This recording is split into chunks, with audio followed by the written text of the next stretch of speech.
حضرت فاطمہ رضی اللہ عنہا کے آنسو۔ حضور اقدس صلی اللہ علیہ وسلم ایک مرتبہ سفر غزوہ سے واپس تشریف لائے تو آپ صلی اللہ علیہ وسلم نے مسجد میں جا کر 2 رکعت نماز پڑھی، اور آپ کو یہ بات پسند تھی کہ سفر سے واپسی پر پہلے مسجد میں جائے اور اسی میں 2 رکعت نماز پڑھیں، پھر حضرت فاطمہ رضی اللہ عنہا کے گھر جائے اور اس کے بعد اپنی ازواج مطہرات کے گھروں میں جائے۔ چنانچہ ایک مرتبہ سفر سے واپس تشریف لائے اور اپنی ازواج مطہرات کے گھروں سے پہلے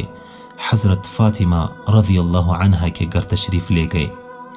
تو حضرت فاطمہ رضی اللہ عنہا نے اپنے گھر کے دروازے پر آپ صلی اللہ علیہ وسلم کا استقبال کیا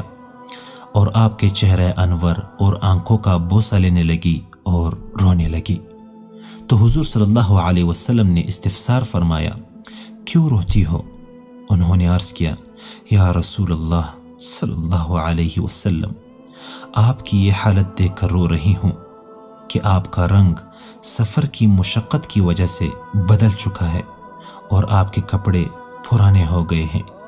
یہ سن کر آپ صلی اللہ علیہ وسلم نے فرمایا، اے فاطمہ مت رو، اللہ نے تمہارے باپ کو ایسا دین دے کر بھیجا ہے جس کو اللہ روئے زمین کے ہر پکے گھر میں اور ہر کچے گھر میں اور ہر اونی خیمہ میں ضرور داخل کریں گے۔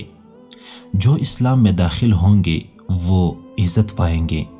اور جو داخل نہیں ہوں گے وہ ذلیل ہوں گے،